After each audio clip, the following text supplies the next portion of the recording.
till they talk, when they finally lie, when till they talk, when they finally lie, when till they talk, when they finally lie. 네, 여러분 잘 들리시죠? 혹시 잘 안 들리시거나 하시면 유튜브 댓글로 남겨주시면 저희가 점검해서 바로 처리해드리도록 하겠습니다. 한신대 캠퍼스타운 사업단이 준비한 토크 콘서트 이야기로 마을꽃을 피우다. 네, 오늘은 첫 번째 마을꽃을 피우는 시간인데요. 저는 사연을 맡은 강북 FM 총괄 PD 김일웅입니다. 반갑습니다. 네, 채팅창에서 손도 흔들어 주시고 인사도 남겨주시면 더 좋을 것 같습니다. 요즘 뭐 다들 그러시겠지만 저도 이게 앞에는 중계하시는 분들만 계시고 온라인으로 많은 분들과 함께하는 자리가 점점 더 많아지고 있는데요. 그래도 이제 아직 익숙해지지만은 않는 것 같아요. 지금 코로나가 다시 재확산되면서 방역 지침이 강화돼서 많이들 답답한 일상을 보내고 계실 텐데요. 그래도 우리 모두의 건강을 위해서 조금씩만 더 참아주시고 힘을 모아주시고요. 오늘도 안전한 집에서 유익하고 즐거운 시간 함께 보내주시면 좋겠습니다. 캠퍼스타운 사업은 대학과 지역의 협력을 통해 지역의 활력을 불어넣기 위한 사업입니다. 오늘 이 자리를 준비한 한신대 캠퍼스타운 사업을 진행하고 있는 중인데요. 지역 상생형으로서 주민들과의 협력을 통한 지역 기반 비즈니스에 많은 관심을 갖고 있다고 합니다. 그래서 이제 지역의 활기를 불어넣기 위한 방편의 하나로 이번 토크 콘서트도 준비를 하셨는데요. 코로나 때문에 지역의 가치가 더욱더 주목을 받고 있습니다. 저희가 당연하게 생각했던 이웃들과의 소통, 그리고 이웃들과의 관계 맺음, 연대 이런 것들이 더욱더 절실하게 중요성을 느끼고 있는 요즘이고요. 그래서 지역에서 이웃과 함께 살아가는 창업에 대해 고민해보는 자리로 이번 토크 콘서트를 마련하셨다고 합니다. 오늘은 첫 번째 시간인데요. 코로나19로 비대면이 일상이 된 요즘을 살아가면서 온라인 콘텐츠, 그리고 영상 콘텐츠, 온라인 마케팅 이런 부분들에 대한 관심이 그 어느 때보다 높아졌습니다. 그래서 많은 분들이 관심을 갖고 계시지만 사실 이 부분이 참 쉽지 않은 부분이죠. 전문적인 기술도 필요한 것 같고 시작하려고 하면 많은 어려움에 부닥치게 되는데요. 그래서 오늘 첫 번째 주제로 영상으로 살아남기라는 시간으로 토크 콘서트를 준비했습니다. 현업에서 활약하고 계시는 전문가 두 분을 모시고요. 강연과 질의응답을 통해서 평소의 궁금증을 말끔하게 해결해 볼 수 있는 좋은 시간이 될 거라고 확신하고요. 먼저 두 분의 강연을 듣고 질의응답 나누는 시간을 가져보겠습니다. 유튜브로 함께 해주고 계시는 분들도 채팅창에 질문을 남겨주시면 저희가 취합해서 강사님께 여쭤보도록 하겠습니다. 네, 그럼 먼저 첫 번째 강연 해주실 분을 모실 텐데요. 네, 첫 번째 강연 해주실 분은 샌드박스에서 크리에이터 교육, 컨설팅 그리고 빅데이터 분석 업무를 담당하고 계시는 노성산 강사님입니다. 네, 당신의 스토리를 팔아라 라는 제목의 강연 들어보도록 하겠습니다.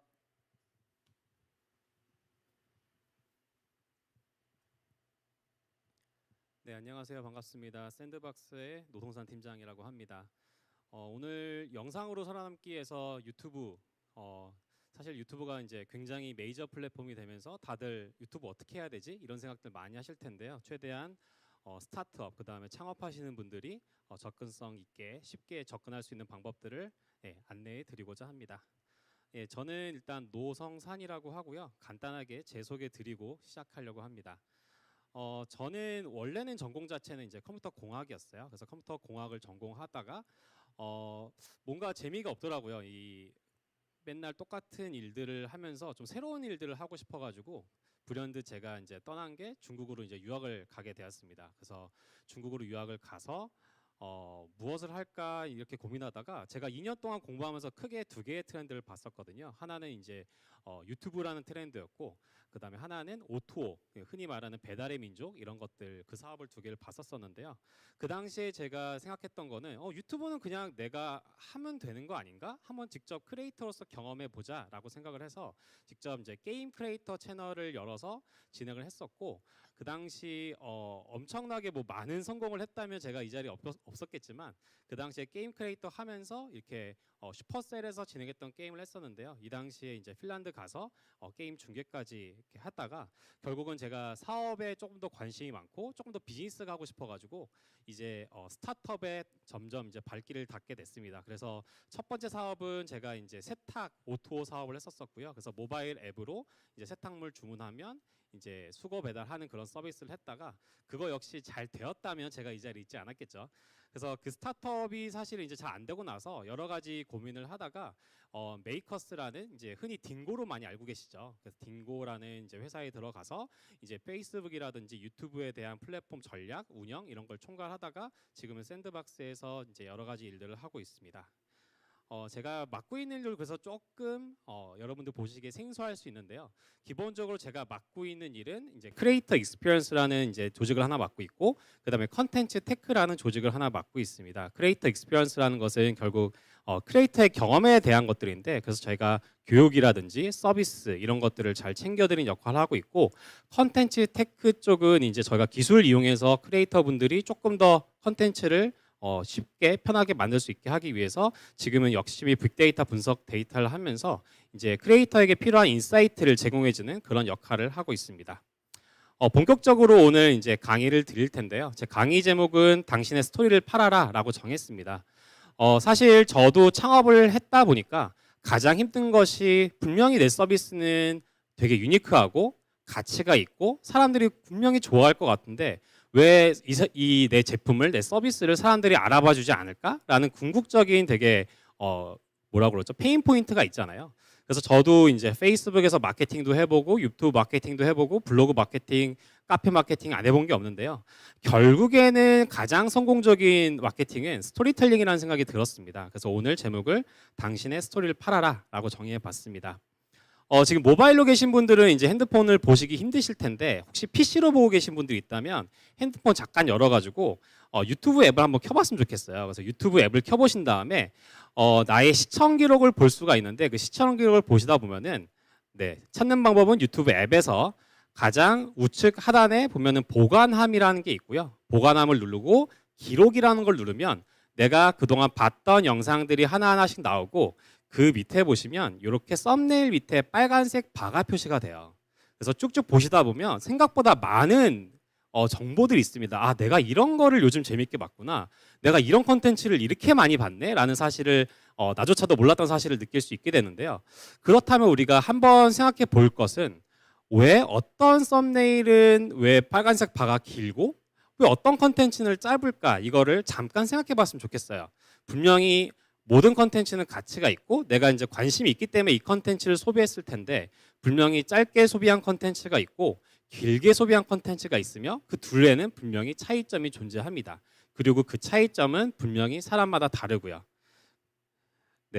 제가 그래서 예시로 두 개의 일단 썸네일을 가져와 봤습니다. 아파트 광고 두 개예요. 하나는 조금 이제 시간이 됐고 하나는 이제 요즘에 새로 나온 광고인데 잠깐 한 20초씩만 보고 갈까요?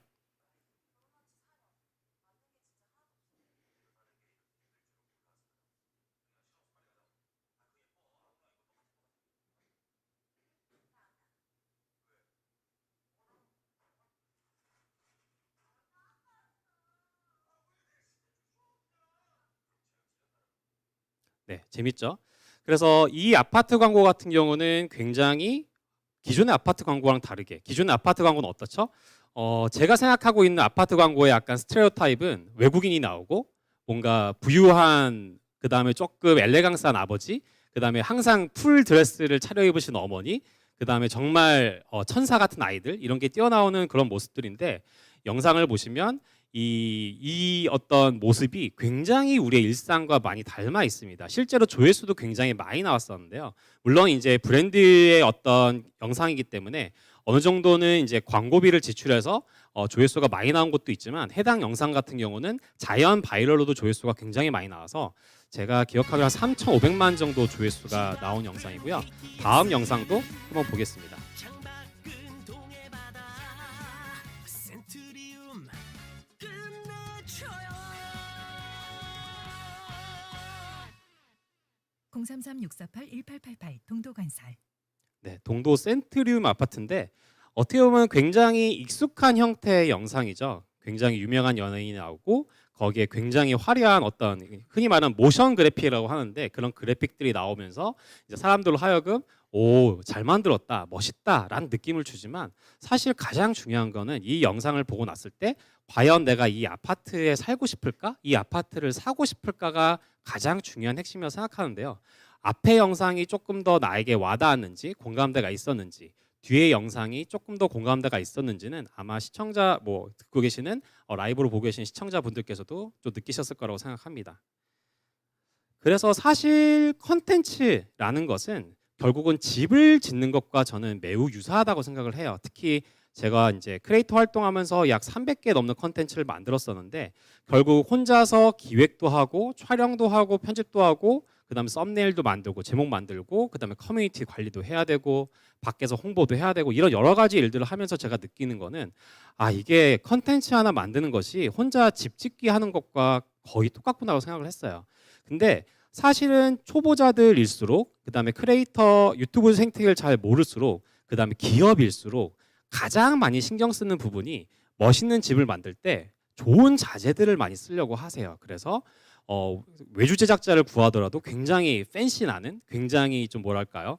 굉장히 이뻐 보이는 그런 영상미를 추구를 하시는데 아까 우리 아파트 광고에서 봤다시피 엄청나게 이쁜 영상들이 그렇게 구매 욕구라든지 사람들에게 나의 브랜드를 알려주는 데는 그다지 효과적이지가 않다는 겁니다. 사실 우리가 이쁜 집, 좋은 집을 만들기 위해서 더 집중해야 될 영역은 사실은 자재가 아니라 설계도입니다. 설계도. 그래서 어떻게 보면은 컨텐츠가 집이라면 영상은 사실 자재와 같고요. 이야기가 사실은 이제 설계도라고 볼 수 있는데요. 그래서 제가 당부드리고 싶은 말씀은 특히나 스타트업일수록 창업한 사람일수록 사실 예산이 많지가 않아요. 그래서 적은 예산으로 사실 많은 영상을 만들어내고 다양한 스토리텔링을 시청자에게 전달을 해야 되는데 거기서 우리가 어떻게 보면 좋은 자재를 쓰려고 목표를 가지기보다는 좋은 스토리텔링, 좋은 이야기, 좋은 설계도를 만드는 것은 사실 조금만 노력하고 조금만 연구하면 저는 극복할 수 있는 영역이라고 생각합니다. 그래서 이런 것들을 기본적으로 좀 챙겨갔으면 좋겠고요. 그렇다면 과연 스토리텔링도 굉장히 여러 가지가 있거든요. 그냥 제가 지금 얘기하는 것처럼 이런 강의형 혹은 정보 전달형의 그런 것도 스토리텔링일 수가 있고 그냥 내가 옆집 친구랑 얘기하는 것처럼 하는 것도 스토리텔링이 될 수가 있는데 여러 가지 스토리텔링 중에서 과연 나한테 적합한 스토리텔링 그다음에 유튜브에서 조금 더 잘 되는 스토리텔링은 어떤 것들이 있는지 조금 살펴보도록 하겠습니다. 유튜브에서 스토리텔링을 하시려면 기본적으로 유튜브의 마케팅은 사실 굉장히 여러 가지 방법이 있어서 이 제한된 20분이라는 시간 안에 그 마케팅 방법을 모두 알려드리기는 좀 어렵지만 기본적으로 저는 크게 두 가지라고 볼 수 있는데요. 첫 번째는 나만의 채널을 만들어서 그 채널을 운영하는 어떻게 보면 나만의 매체를 만드는 운영법이 하나가 있고 다른 하나는 어떻게 보면 영상 하나를 짤막하게 만들어서 그거를 흔히 이제 페이드 마케팅이라고 하죠.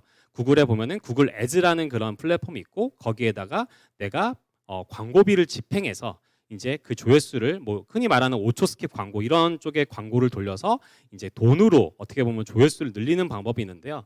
이 아무래도 돈으로 조회수를 늘리는 방법은 사실상 초기 스타트업에서는 사실 100, 200만 원이 굉장히 예산이 한정적이기 때문에 그렇게 하기보다는 웬만하면 내 오운드 미디어, 오운드 채널을 만드는 방법으로 일단 가닥을 잡았고요. 그래서 내 채널을 만들 때는 기본적으로 세 가지 포인트를 제가 잡으면 좋을 것 같아서 오늘 세 가지 포인트를 한번 정리해 봤습니다. 첫 번째는 바로 채널의 스토리부터 잡자인데요. 유튜브에서 사실 제가 이제 초보 입문자 크리에이터들도 굉장히 컨설팅을 많이 하는데 컨설팅하면서 가장 이제 안타까운 사례 중에 하나가 뭐냐면 일단 내가 할 수 있는 모든 것들을 이제 컨텐츠화 시키다 보니까 채널의 아이덴티티가 없어요. 예를 들면 어느 날 제가 레스토랑 갔다고 레스토랑 먹방을 올렸다가 어느 날 브이로그 올렸다가 어느 날은 또 서점 가서 공부했다고 공부 영상을 올렸다가 또 그 다음에 제가 갑자기 또 아이패드를 하나 샀다고 해서 IT 기기 리뷰 컨텐츠를 막 올리는 경우가 많거든요. 그러면 시청자들은 사실 이 채널의 아이덴티티가 마음에 들어서 이 채널의 본질이 마음에 들어서 사실 그 채널을 구독하는 건데 이렇게 하나의 채널 안에서 중구난방으로 여러 가지 컨텐츠들이 나오게 되면 사실상 시청자 입장에서는 이 채널을 굳이 구독할 이유가 없게 됩니다. 그래서 저희가 채널을 만들기 전에 가장 먼저 해야 될 것은 이 채널의 페르소나는 뭘까? 이 채널에서 말하고 싶은 내용을 뭘까? 이 채널의 개성은 누굴까? 이 채널을 어떤 타겟으로 어떻게 니치하게 타겟을 잡을까를 굉장히 많이 고민하셔야 돼요. 그 고민이 없이 컨텐츠를 만들다 보면 그냥 내가 할 수 있는 것들로 나열하게 되고요. 보통 우리가 그렇죠. 음식점도 전문점에 우리가 가기를 원하지 김밥도 팔고 떡볶이도 팔고 돈가스도 팔고 스테이크도 파는 집들은 저희가 잘 안 가게 됩니다. 그래서 여러분들이 채널 만들 때는 채널의 스토리, 커다란 세계관, 어떤 이야기를 하는 채널이 될지 이 채널의 매력은 무엇인지 그거부터 정리하는 작업이 첫 번째로 중요하고요. 그 다음에 두 번째로 생각해야 될 것은 내 브랜드와 타 브랜드와의 싸움이 아니에요. 기본적으로 유튜브는 대중미디어고 이게 상당히 많은 영상, 1시간에 거의 500시간의 영상이 업로드 된다고 하는데요. 기본적으로 그런 영화 리뷰라든지 예능이라든지 K-팝이라든지 이런 좋은 채널들하고 여러분들의 컨텐츠가 경쟁을 해야 되기 때문에 그냥 내 제품 좋아요, 내 제품 사면 여러분들이 삶이 달라져요라는 그런 단순한 메시지 갖고는 사실 시청자 입장에서 그 채널을 굳이 가서 그 영상들을 소비할 이유가 없죠. 그래서 그 소비할 명분을 만들어줘야 됩니다. 그래서 시청자들이 정말 재밌는 많은 영상들 앞에 놓고 내 영상을 왜 봐야 되지? 내 회사의 영상, 내 제품의 영상, 내 서비스의 영상을 왜 봐야 되는지를 굉장히 많이 고민하셔야 됩니다. 그래서 그런 고민을 하다 보면 결국에 다다를 수 있는 좀 결론과 같은 내용은 뭐냐면 내 얘기만 하지 않는다는 거예요. 보통은 그렇죠. 흔히 우리가 이제 꼰대라는 단어들 많이 쓰는데요. 이게 사실은 뭐 저는 뭐 일장일단 있다고 생각하지만 기본적으로 이제 꼰대가 가지고 있는 어떤 선입견은 굉장히 나의 개인적인 경험을 굉장히 진리인 것처럼 포장해서 세대가 바뀌었음에도 불구하고 시대가 바뀌었음에도 불구하고 그냥 계속해서 주입하는 사람들을 어떻게 보면 꼰대의 전형적인 모습으로 볼 수 있는데 사실은 기업들이 그런 것들을 좀 간과하고 내 얘기만 하기 시작하면 시청자 입장에서는 그런 브랜드 채널 자체가 굉장히 꼰대처럼 보일 수가 있어요. 여기는 그냥 자기 제품 좋다고만 얘기하네. 안 좋은 점도 얘기하지 않네. 그 다음에 자기네들이 뭐 이벤트 있으면 이벤트만 얘기하고 이 제품의 뭐 불만적인 요소, 이 제품의 좋지 않은 점들, 예를 들면 소비자들이 이 제품에 대한 피드백 이런 것들은 반영하지 않네. 그런 거에 대해서는 왜 이렇게 개발했는지를 얘기하지 않네. 라고 하면은 사실 시청자 입장에서는 그냥 일방통행으로 느낄 수밖에 없는 거죠. 그러면 유튜브 입장에서는 시청자 입장에서는 유튜브 플랫폼에 사실은 소통하기 위해서 조금 더 재미있는 이야기를 얻기 위해서 조금 더 다양한 정보를 얻기 위해서 방문을 하는데 그 니즈를 충족시킬 수가 없게 됩니다. 그래서 기업들이 할 수 있는 스토리텔링이 굉장히 여러 가지가 있는데요. 뭐 가장 대표적인 거는 가장 쉬운 거는 기업과 제품의 이야기죠. 이 제품은 어떤 제품이고 어떤 특징이 있고 이러이러한 불편함에서 이 제품을 개발하게 됐습니다. 라는 것들이 어떻게 보면 기업의 스토리텔링이고요. 직원의 스토리텔링도 있어요. 사실은 이 제품을 개발한 사람의 어떤 이야기, 그 다음에 예를 들어 뭐 가전제품 관련된 개발을 했는데 그 가전제품을 실제 개발한 사람이 주부 출신이에요. 뭐 그런 것들도 굉장히 매력적인 스토리가 될 수 있죠. 그 다음에 실제로 이 제품이나 서비스를 이용한 고객들이 어떻게 삶의 변화가 있었는지 그런 것들을 또 이야기할 수 있는 스토리텔링이 있는데 사실은 밑으로 갈수록 아래로 갈수록 조금 더 고객한테는 시청자에게는 조금 더 공감대가 생길 수밖에 없어요. 그렇죠? 왜냐하면 실제 나와 동등한 고객의 입장에서의 자기의 후기, 자기의 어떤 스토리텔링을 얘기하면 고객 입장에서도 그렇구나, 나도 저렇게 될 수 있는 건가? 저 제품을 이용하면 저런 가치를 나도 받을 수 있는 건가라는 생각을 하게 되거든요. 혹은 직원은 조금 더 회사에 비해서 조금 더 사용자에 가깝죠. 일반인들과 거의 동등한 입장이라고 볼 수 있죠.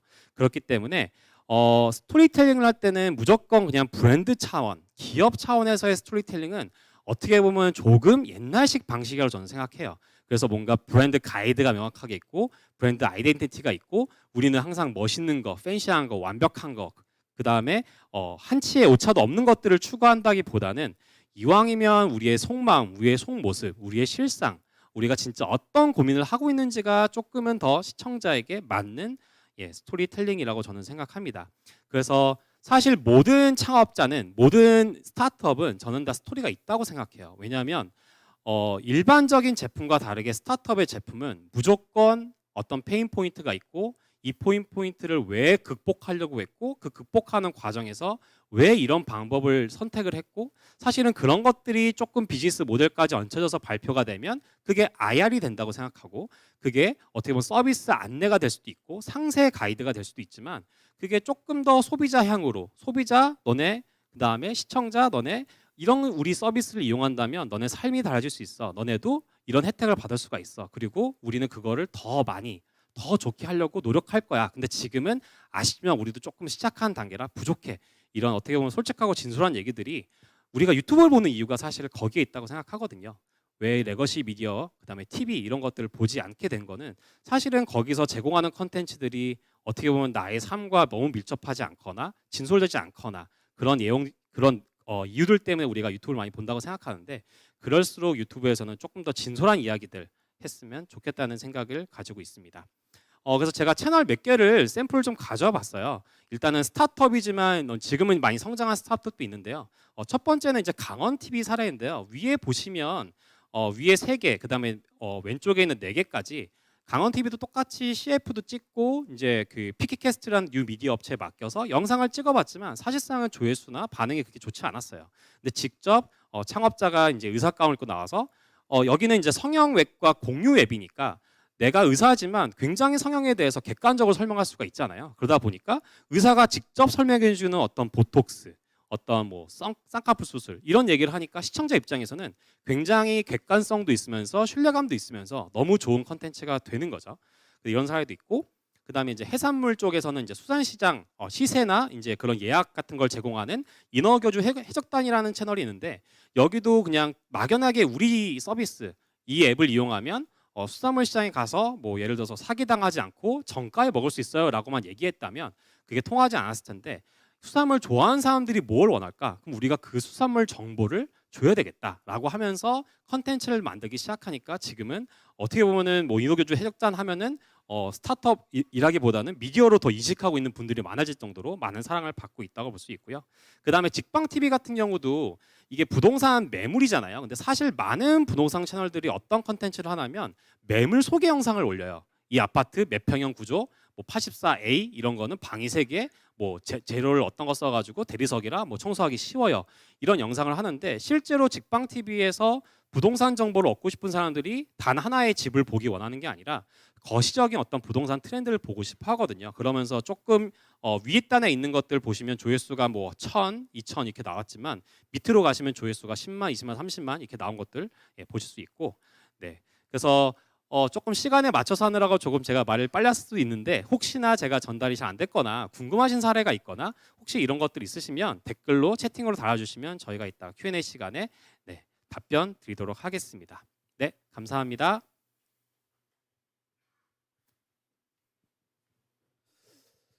예, 노성산 팀장님 강연 잘 들어봤습니다. 사실 저희 강북 FM도 유튜브 채널을 운영하고 있는데요. 구독자가 몇 명인지 아세요? 네, 이제 150명 찍었습니다. 그리고 저희 영상 중에 조회수가 제일 높은 건 이제 400 정도 기록하고 있거든요. 그래서 유튜브 하는 게 정말 쉬운 일이 아니구나 요즘에 절감하고 있는데 저도 좋은 강연 잘 들었고요. 스토리텔링이라는 한마디로 각인됐던 강연인 것 같습니다. 특히 뭐 영상은 자재고 이야기는 설계도다 이제 이런 말씀도 좀 기억에 남았고요. 그래서 질문을 남겨주시고 싶으신 분들은 채팅창에 남겨주시면 2부 시간에 제가 여쭤보도록 하겠습니다. 네, 두 번째는 인스타에 대해서 들어보겠습니다. 강연 제목이 상당히 직관적인데요. 내가 해본 인스타 마케팅이라는 주제로 강연을 해주실 거고요. 홍콩대학교에서 경제학과 금융학을 공부하셨고 라인 해외 사업팀과 마케팅 TF 업무를 했고 현재 CJ ENM에서 음악 마케팅을 담당하고 계시는 이진아님 모시고 두 번째 강연 들어보도록 하겠습니다.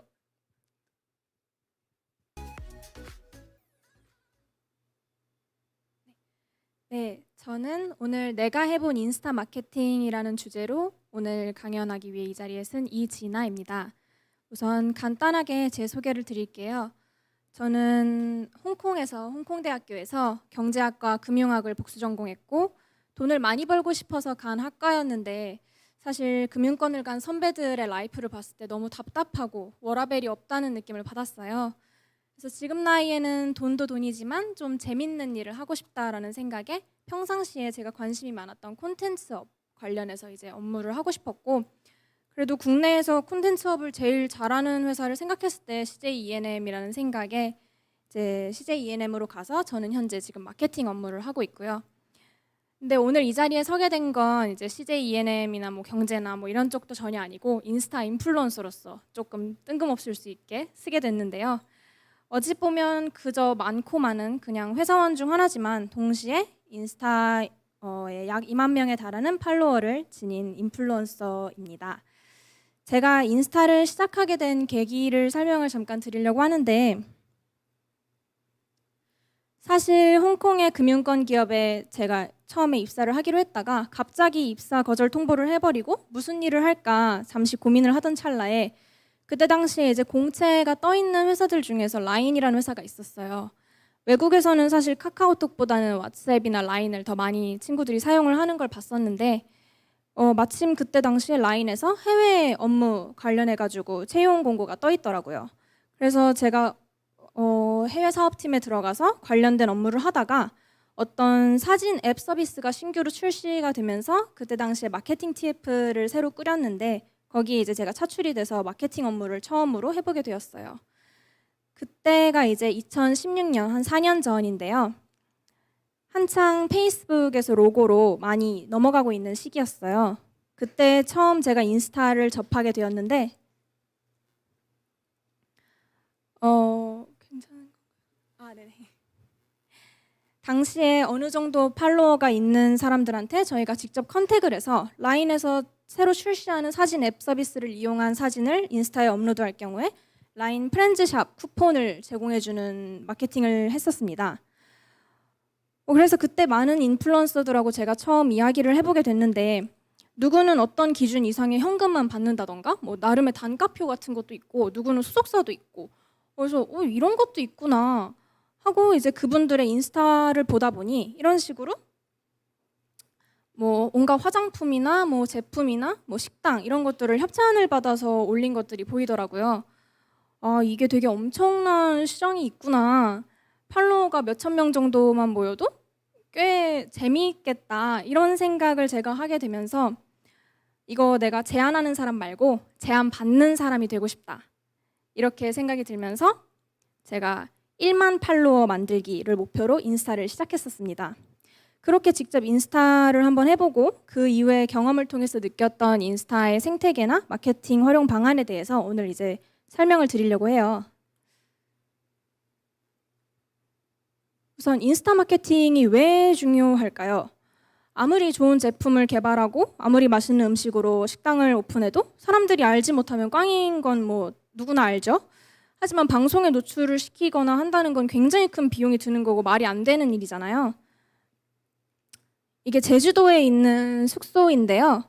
공항이랑도 보시다시피 매우 멀고 주변에 아무것도 없는 시골 뭐 허허벌판 같은 곳에 있어요. 근데 제가 진짜 인스타가 정말 감성에 죽고 감성에 사는구나 다시금 느끼게 된 곳인데 이 창문 뷰 하나로 사람들이 여기까지 다 찾아가더라고요. 인기가 엄청 많은 곳이에요. 저도 보시다시피 갔다 왔었고 사실 숙소는 되게 작은데 이 창문 뷰 하나가 정말 예쁘더라고요. 되게 인스타스러운 이런 식으로 인스타그램 특성을 잘 활용하면 세상 골목 안쪽에 있는 곳도 사람들이 다 이렇게 찾아간다는 거. 그렇기에 인스타를 활용한 마케팅이 최소 비용으로 되게 고효율을 낼 수 있다는 장점이 있어요. 그리고 실제로 요즘에 구매력이 높은 소위 밀레니얼 세대들은 예를 들어서 제주도에 여행을 가면 뭘 하면 좋을까 생각을 할 때 여기 네이버를 검색했을 때 이렇게 뜹니다. 파워링크, 포스트, 지식인 이런 걸로 안 보죠 사람들이. 인스타에서 해시태그 제주도 여행 검색해서 쭈루룩 스크롤을 빠르게 내려가면서 마음에 드는 이미지를 보고 여기 가고 싶다 이렇게 정하고 뭐 추가적으로 뭐 주소라던가 뭐 메뉴라던가 이런 거를 볼 때 네이버에서 블로그를 추가적으로 검색을 할 뿐입니다. 저도 여기 이렇게 나왔죠. 근데 인스타 마케팅에 이제 두 가지 방법이 있어요. 인플루언서 마케팅과 자체 채널 마케팅 두 가지가 있는데요. 인플루언서 마케팅. 인플루언서라는 게 뭘까요? 사실 기준이란 건 잘 없어요. 좀 더 많은 사람들한테 영향력을 미친다라는 정도죠. 인플루언서 마케팅은 인플루언서들한테 무상으로 이제 제품이나 서비스를 제공해주고 그들에게 긍정적인 체험 후기를 남기게끔 하는 건데요. 어떤 제품인지 혹은 어느 정도의 인플루언서인지 따라서 간혹 원고료를 제공하는 경우도 있고 그냥 무상으로 제품 서비스만을 제공하는 경우도 있습니다. 왜 그렇게 각종 기업들이 소위 인스타 인플루언서들에게 무상으로 제품을 제공해주고 자신의 식당이나 카페에 초대해서 무료로 음식을 주고 왜 그러는 걸까요? 고작 저 같은 일반인이 사진 이렇게 한 장 올려주는 게 뭐라고? 이미 그 전에 포브스지에서도 2018년에도 그 해를 지배할 영향력 있는 마케팅 트렌드로 인플루언서 마케팅을 꼽았었고요. 단 한 명의 연예인이 방문하는 것보다는 여러 명의 인플루언서들이 방문을 해서 인스타에 많이 올라오는 대세 같은 이미지를 주는 게 더 중요한 트렌드로 자리를 잡았습니다. 팔로우라는 게 사전적인 의미를 보시면 이렇게 따라가다라는 말이 있죠. 인플루언서라는 게 이미 고정적인 팔로워를 보유하고 있는 사람들이고 내가 팔로우하는 사람의 스타일이나 취향 등을 마음에 들기 때문에 팔로우를 하는 거죠. 즉 팔로워들은 해당 인플루언서의 취향이나 일상에 관심이 많은 사람들이기 때문에 그들에게 있어서 인플루언서가 갔던 식당, 즐겨 입는 옷 이런 걸로 자연스럽게 노출이 되면 보다 높은 확률로 잠재 고객 확보가 가능합니다. 게다가 아까도 언급했듯이 사람들은 인스타를 통해서 원하는 태그를 검색해보고 대표 사진들을 보면서 고르기 때문에 좋아요나 노출이 상대적으로 높게 나타나는 인플루언서를 활용할 경우 특정 해시태그의 인기 게시물에 노출이 될 확률이 올라가고 그래야 해시태그를 통한 유입과 접근이 초기에 가능해집니다. 이거는 제가 실제로 올렸던 게시글의 인사이트를 화면을 캡처한 건데요. 이따가 인사이트 관련해서 조금 설명을 드릴 건데 이제 노출이라는 게 7,200이라고 나와 있죠. 7,200명이 제가 올렸던 그 옷 사진에 대한 거를 봤었어요. 근데 그 중에서 해시태그를 타고 온 사람들이 무려 4,570명이라는 높은 비율을 나타냈습니다. 그만큼 중요한 거죠. 인플루언서는 어떻게 섭외할까요? 브로커 업체를 통한 섭외라는 방법이 있고요. 이거는 이제 인플루언서랑 기업들을 연결해주는 브로커 업체들이 알아보시면은 좀 있어요. 근데 이제 사실 그거는 비용이 좀 투자가 되는 대신 시간을 좀 단축하고 감을 잘 못 잡겠을 때는 도움이 될 수 있죠. 그리고 DM을 통한 직접 컨택 방식이 있는데 이거는 사실 시간이 좀 더 들고 하겠지만 직접 내가 원하는 사람들을 좀 선별해내고 비용도 단축한다는 점에서는 이거를 추천을 드려요. 초반에는. DM 컨택 팁을 좀 드릴게요. 예를 들어서 연남동에 카페를 오픈을 하신다. 그러면 연남동 카페라는 해시태그를 한번 검색해 보시고 거기에 인기 게시물에 있는 사람들의 피드에 한번 들어가 보세요. 피드의 감성이 나와 좀 어울린다. 그런 사람을 찾아도 되고 몇천 명 이상의 팔로워가 좀 있고 팔로워가 있더라도 사실 요즘은 팔로워를 좀 구매하시는 분들도 많이 있기 때문에 실제 교류가 어느 정도 이루어지는지 좀 보기 위해서 그 특정 게시물들을 몇 개 보시고 댓글이나 좋아요가 어느 정도 있는지 조금 파악해 보시는 게 좋을 것 같아요. 정확한 비율이 사실 정해져 있는 건 아니지만 10,000명의 팔로워가 있는데 게시물에 좋아요 100개인 거는 좀 말이 안 되겠죠? 그런 다음 이제 정해진 이런 DM 메시지를 보내서 제안을 해주시면 되는데 제가 받아본 DM 샘플이에요. 대부분 카페나 식당 같은 경우는 인플루언서 본인을 포함해서 2명을 기준으로 제공을 해주는 경우가 많고요. 내가 판매하는 제품을 제공하고 그들에게 원하는 리뷰 방향성을 제시해 주시면 됩니다. 꼭 인물이 함께 나올 수 있도록 해달라고 하는 경우도 있고 제품 사진만 중심으로 해달라 하는 경우도 있고 본인 피드의 감성에 맞춰서 해달라는 경우도 있는데 그건 이제 취향에 따라서 얘기해 주시면 될 것 같고요. 어떤 해시태그를 검색했을 때 사람들이 나한테 내 제품을 볼 수 있었으면 좋겠는지 그런 거에 따라서 해시태그도 선정을 해주시고 지속적으로 해시태그 검색에 아까처럼 이렇게 달려서 노출이 되기 위해서는 피드에서 사실 사라지지 않는 게 좀 더 좋겠죠? 그 순간만 노출을 시킬 게 아니라면. 그래서 이제 사실 이분들은 2주 이상 게시물 유지를 말씀 주셨는데 그거보단 조금 길게 잡아주실수록 사실 유리하신 거고요. 어떤 내용을 방향성으로 홍보를 해주셨으면 좋겠는지, 글의 내용은 불필요하게 길어지면 사실 사람들이 안 보니까 간결하게 핵심만 이제 담으셔서 이 내용을 딱 정해놓고 선별하신 분들한테 쭉쭉쭉쭉 뿌리시면 됩니다. 그리고 이거는 그냥 요즘 뒷광고 논란이 많으니까 인스타에서도 그런 게 좀 있어요. 그래서 이렇게 광고 해시태그 같은 것도 꼭 달아주셔야 되니까 이런 거 자세한 사항은 찾아보시면 좋을 것 같고, 자체 채널 마케팅에 관련해서도 말씀을 드릴게요. 사실 블로그나 유튜브는 많은 내용과 이제 뭐 그런 게 들어갈 수 있는 반면 시간이나 비용 투자가 조금 더 들어가고, 인스타는 메인에 걸리는 이미지 하나가 딱 되게 중요하니까 시간과 비용 투자가 좀 적고, 그렇기 때문에 돈도 안 들고 하니까 인플루언서 마케팅하고 병행을 하시는 게 약간 안 하시면 손해인 거예요. 인플루언서를 섭외를 할 때도 자체 페이지가 잘 자리 잡혀 있어야 그 인스타 섭외에도 유리하고요. 인플루언서 마케팅은 다른 사람의 피드에 노출이 되는 거기 때문에 어찌 보면 그 사람한테 맡기고 한 번 노출되면 끝인데, 자체 채널을 이렇게 잘 막 해놓는다면 많은 것들을 할 수 있어요. 추구하는 이미지랑 내용을 꾸준히 직접 자기가 자기 피드에 계속해서 노출을 시킬 수가 있고, 타겟 광고를 집행하고 인사이트 분석하는 것도 가능하고요. 샵을 추가하고 웹사이트나 주소를 등록하는 기능도 있습니다. 또 댓글이나 DM을 통해서 고객과 직접 소통도 가능하니까 자체 채널 영향력을 꼭 키워야겠죠. 그럼 어떻게 자체 채널 영향력을 키울까요? 우선 본인만의 피드 톤 앤 매너를 살리는 게 아주 중요합니다. 팔로우를 하려면 뭐 인물이 중심이 될 수도 있고, 정보가 중심이 될 수도 있고, 감성을 톤 앤 매너로 잡을 수도 있죠. 뭐 인물 같은 경우는 뭐 얼굴이나 몸매 이런 것들이 중심이 되겠는데, 사실 제품이나 서비스를 홍보하는 페이지에서는 크게 해당되지 않는 부분이고, 정보는 뭐 맛집이나 여행, 생활 팁 같은 게 중심이 될 수 있고, 감성은 정말 피드의 감성, 색감 뭐 이런 것들이 되겠습니다. 정보를 공략하기 위해서는 예를 들어 식당을 운영하는 경우에는 이분도 맛집 먹스타그램으로 되게 유명한 분인데, 사실 이분도 식당을 운영하시는 분이에요. 근데 어떤 걸 운영하시는지 잘 모르겠죠. 여기 반복돼서 나오는 치즈 샌드위치를 파시는 식당을 운영하시는 분입니다. 되게 유명한 먹스타그래머여서 8.8만 명이 팔로우를 하고 있는데요. 사실 치즈 샌드위치만 계속 올렸다면 이분이 8.8만 명의 팔로우를 얻을 수 없었겠죠? 계속해서 많은 맛집 정보를 보여주고 있으니까 맛집에 관심이 많은 사람들이 이분을 팔로우하고, 그럼 자연스럽게 그 8.8만 명한테 간간히 계속 지속적으로 나의 치즈 샌드위치도 노출을 할 수 있는 그런 그림이 됩니다. 감성을 공략하기 위해서는 피드 전체 이미지의 감성이 성패에 큰 영향을 미쳐요.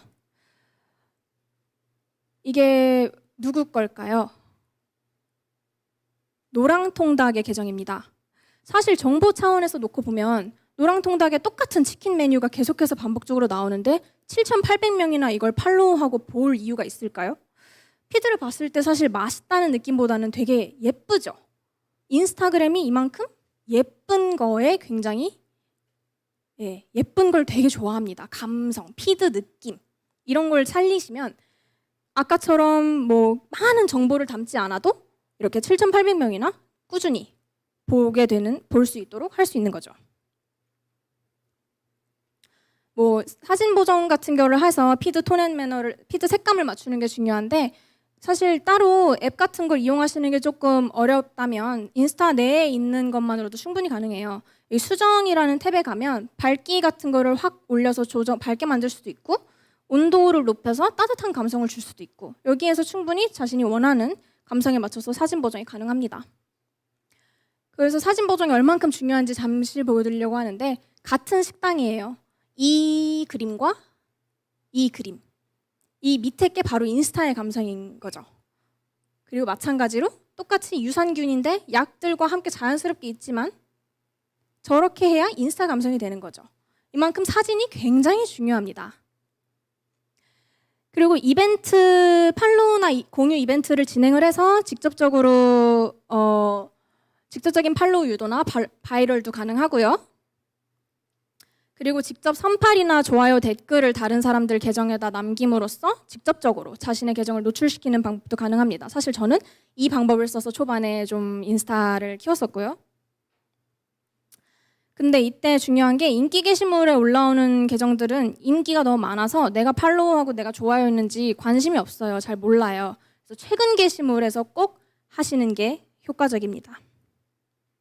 그리고 홍보하기라는 기능이 있어요. 홍보하기 기능을 이용하려면 프로페셔널 계정으로 이제 전환을 해야 합니다. 프로페셔널 계정으로 전환하는 건 설정에 가셔서 간단하게 가능하고요.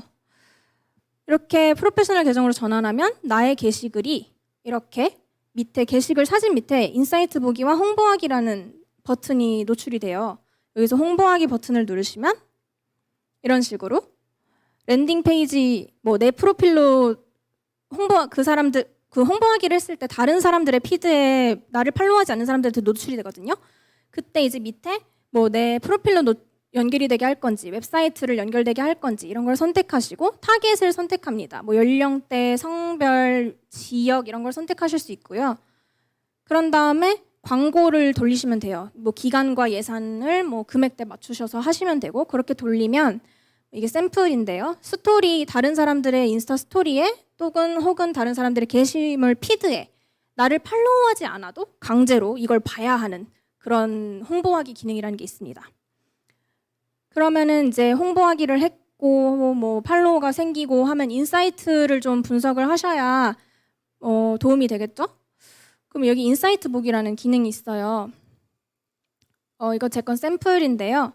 여기에서 보시면 다른 것들은 이제 뭐 크게 관여치 않으셔도 되는데 이 노출이 아까도 보여드렸던 것처럼 7,200명이 내 게시물을 봤는데 어떤 걸 타고 왔는지를 보는 게 그 다음에 내가 홍보를 어떤 식으로 하거나 내가 어떤 거를 중점적으로 좀 신경 써야 되겠구나 이런 걸 좀 생각하실 수 있는 아실 수 있는 곳이에요. 해시태그는 이제 내가 달았던 해시태그를 타고 들어오신 분들, 홈 같은 경우는 나를 팔로우를 하신 분들이 본 거예요. 나를 팔로우하신 분들이 메인 홈에서 들어와서 본 거고 프로필이라 하면 저를 검색을 해서 들어온 경우예요. 저를 검색해서 직접 제 프로필로 들어온 경우. 그러다 보니 아무래도 제일 현저하게 낮겠죠. 해시태그를 타고 들어온 게 너무 낮다 만약에. 그러면 내가 해시태그를 뭔가 좀 잘못 걸었구나라는 걸 알 수 있죠. 그리고 홈은 뭐 내 팔로워들이 날 걸 얼만큼 봐주는지 그런 거에 대한 영향력을 나타내 주는 거고요. 그래서 이런 식으로 인사이트를 보셔서 좀 더 보완하시거나 하는 게 가능하고요. 프로필에서도 인사이트라는 게 생겨요. 여기서 보시면 내 팔로워들의 특성에 대한 거를 보여줍니다. 연령대, 성별, 그리고 그들이 가장 활동 많이 하는 시간 등을 보여주기 때문에 내 팔로워들이 25에서 34세가 제일 많고 남성이 많구나. 뭐 그러면 이제 그들이 원하는 방향성에 맞춰서 좀 마케팅 게시물을 올린다던가 그런 거를 좀 할 수 있겠죠. 그리고 가장 활동이 많은 시간을 보면 뭐 몇 시에 사람들이 제일 많이 들어오네? 그럼 난 이 시간에 업로드를 해야겠다. 뭐 이런 인사이트를 좀 얻을 수 있습니다. 사실 지금까지 제가 이제 간단하게 경험해본 인스타 상에서의 마케팅에 대해서 간단하게 설명을 드렸는데 뭐 여러분의 성공적인 인스타 마케팅에 소소하게 도움이 되었길 바라고 질문 있으시면 이따 Q&A 시간에 부탁드립니다. 감사합니다.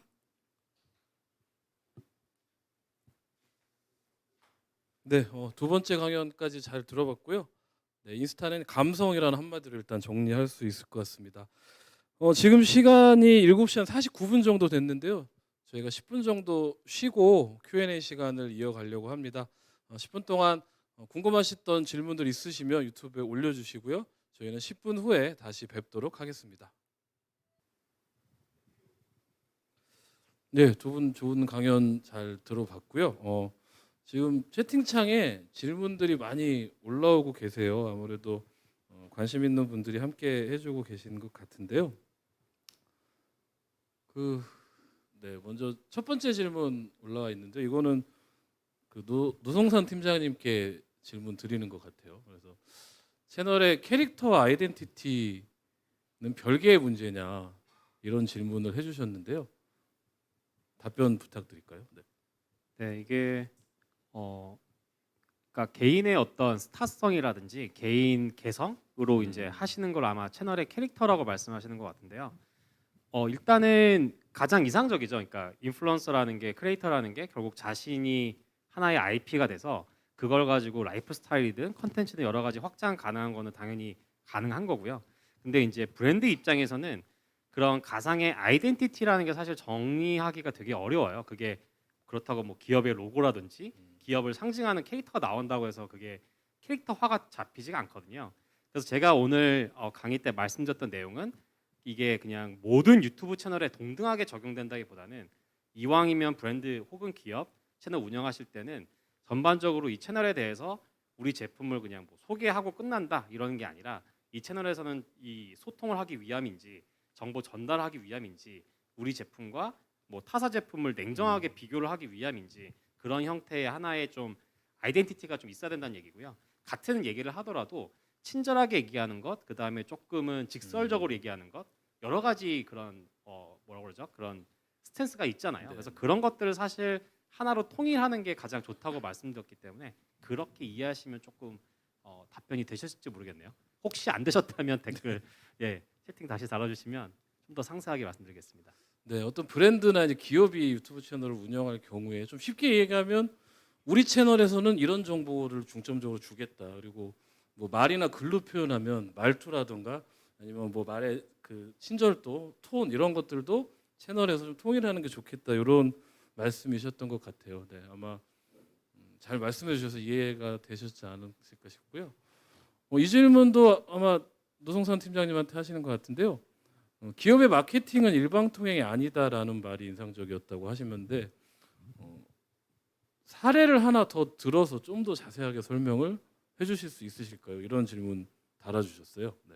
네, 일단은 사례는 사실 찾기가 굉장히 어려운 게 이게 아직까지 많은 기업들이 이제 잘 하지 못하고 있는 부분이고 앞으로 잘 해 나가야 되는 영역이라서 사실은 뭐 사례가 그렇게 많지는 않은데 일단은 질문 다시 한 번만 띄워주시면 일단은 핵심은 뭐냐면 일방적인 통행이라는 게 뭐냐면 나는 네가 뭘 듣고 싶어 하는지 관심 없고 내가 하고 싶은 말만 할 거야라는 게 굉장히 일방적인 통행이거든요.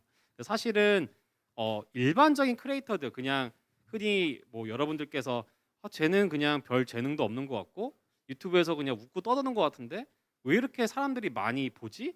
이 영상은 뭐에 조회수가 막 200만 300만이 나오는 거지? 굉장히 의구심이 드는 영상들이 굉장히 많으실 텐데요. 그게 사실은 조금 더 딥하게 들여다보면 저희는 이제 소속 크리에이터들이랑 400팀 되다 보니까 정말 그 조회수가 잘 나오는 컨텐츠를 만드는 크리에이터분들의 공통점이 뭐냐면 내 시청자, 내 타겟이 무엇을 원하는지를 정확하게 깨고 있어요. 그래서 사실은 기획할 때부터 벌써 조회수가 어느 정도 예상이 됩니다. 그래서 이 영상은 좀 글쎄 한 500만, 뭐 400만, 300만 이렇게 이제 찍을 수 있을 정도로 그 니즈를 가지고 이제 그걸 베이스로 놓고 하는 거거든요. 그래서 결국은 일방통행이 아니라는 얘기의 근원은 이 컨텐츠의 기획의 시작 자체가 우리에서 출발하는 게 아니고요. 내 타겟, 내 제품의 타겟이 예를 들어서 뭐 30대 남성이다. 그럼 30대 남성은 도대체 어떤 사람들이지? 뭘 좋아하지? 뭘 원하는지? 거기서 사실은 출발해 가면서 거기에 우리와 우리 제품과 서비스와의 접점이 무언가를 찾아가지고 그걸 가지고 이제 하나하나 컨텐츠를 만들어 나가면서 그들이 필요한 것도 주고 내가 하고 싶은 말도 하고 그런 것이 어떻게 보면은 인스타그램도 똑같은 것 같아요. 아까 뭐 말씀해 주셨다시피 여러 개의 피드 속에 몇 개 들어있는 것처럼 기본적으로 시청자들이 원하는 걸 내가 던져주면서 그 안에 내 얘기를 해야지 일방적으로 그냥 내 얘기만 내 제품, 내 광고 이렇게만 하기 시작하면 당연히 사실 그렇죠. 광고는 누구나 보기 싫어하잖아요. 네, 그 얘기였습니다. 사례는 예를 들면 무신사 같은 사례가 있을 것 같아요. 무신사가 최근에 이제 그